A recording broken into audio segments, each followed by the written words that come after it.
Le président Macron, de retour d'Égypte, où il a tenu un sommet avec le président égyptien et le roi de Jordanie, a déclaré que la France pourrait éventuellement reconnaître la Palestine comme État d'ici le mois de juin.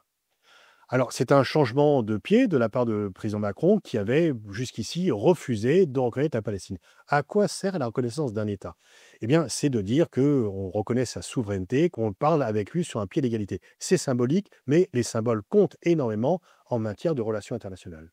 Surtout que le refus de reconnaître la Palestine était analysé finalement comme une approbation indirecte des bombardements sur Israël et une volonté de ne pas offenser Israël qui s'oppose très fermement à la reconnaissance de la Palestine. Et donc ceux d'ailleurs qui disent que ça ne sert à rien de reconnaître la Palestine sont les mêmes qui très souvent militent activement pour que la France ne franchisse pas ce pas, et donc ça veut dire que c'est quand même important.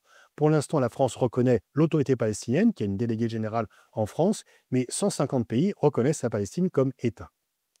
L'État de Palestine est un État un peu curieux, puisque, en fait, c'est un État sans souveraineté, puisque c'est un État qui est occupé et qui n'a pas un siège à l'ONU, puisque les États-Unis mettent leur veto sur la mission pleine et entière de la Palestine à l'ONU. Et la Palestine ne dispose pas de la véritable souveraineté en tant qu'État occupé.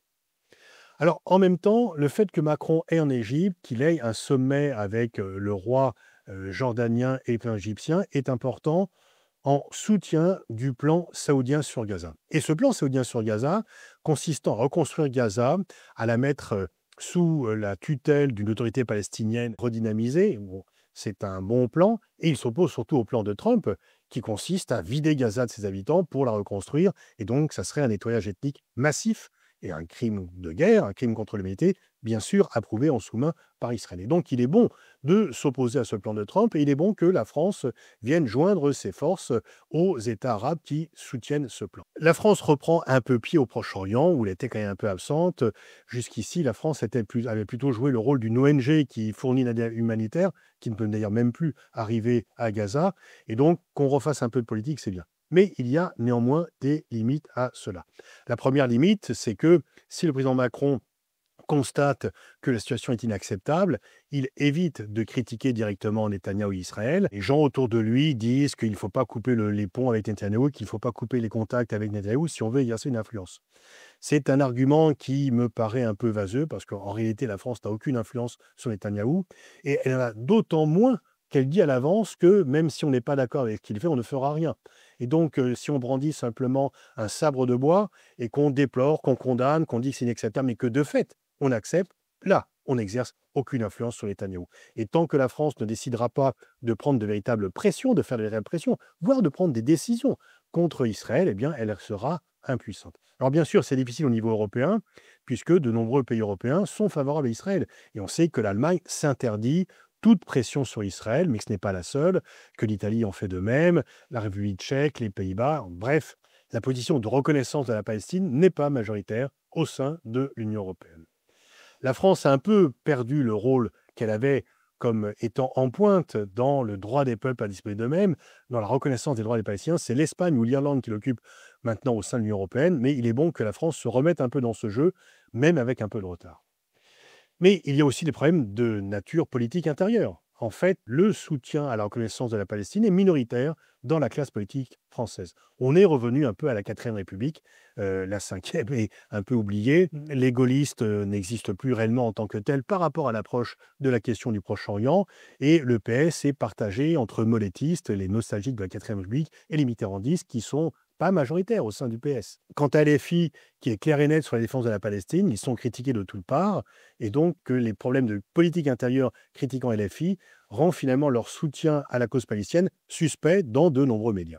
Restent les Verts et le PC qui est divisé, puisque Fabien Roussel a une attitude tout à fait différente de l'attitude traditionnelle du Parti communiste en faveur du droit des peuples à disposer d'eux-mêmes. Et bien sûr, l'extrême droite, qui est majoritaire au Parlement, est un soutien inconditionnel à Israël. Et donc, en fait, Macron, en voulant reconnaître la Palestine, est minoritaire dans son propre pays. Et puis, alors, pourquoi attendre juin cette grande conférence? Alors, bien sûr, Macron dit que ça serait une conférence tenue avec les Saoudiens. C'est bien, ça vient conforter le plan saoudien. Que la France co-préside cette conférence, c'est un succès diplomatique pour la France. Mais il y a un mais, et il est de taille. C'est que la France ne peut pas faire dépendre sa reconnaissance de la Palestine de la reconnaissance d'Israël par l'Arabie saoudite. Parce qu'on sait très bien que les Saoudiens ont dit qu'ils ne reconnaîtront Israël que s'il y a une véritable perspective de paix, une véritable perspective de la création d'un État palestinien. Pas la reconnaissance comme ça, juste verbalement de la Palestine, mais une véritable perspective parce que les Saoudiens ont retenu des accords d'Abraham, que les paix séparées avec Israël n'avaient aucun impact sur l'amélioration de la question palestinienne. Et très franchement, on voit mal comment l'actuel gouvernement israélien, ou même s'il tombait le futur gouvernement israélien, pourrait accepter dans les 2 mois qui viennent de se déclarer favorable à la création d'un État palestinien. Parce qu'on sait que même les opposants à Netanyahou ne sont pas favorables à cela et que ceux qui sont partisans de la reconnaissance des Palestiniens en Israël sont très courageux, mais extrêmement minoritaires. Et donc faire dépendre de reconnaissance réciproque, la reconnaissance par la France de la Palestine, c'est en fait donner une sorte de droit de regard à notre politique aux autres. On doit décider par nous-mêmes et non pas en fonction d'autres paramètres. Et c'est en vertu de ce qu'est la France, en vertu de ce qu'est la tradition française par rapport à ce conflit que l'on doit reconnaître la Palestine ici et maintenant. Et on aurait dû le faire depuis déjà longtemps. Donc on est en retard. Il ne faut pas accumuler de retard.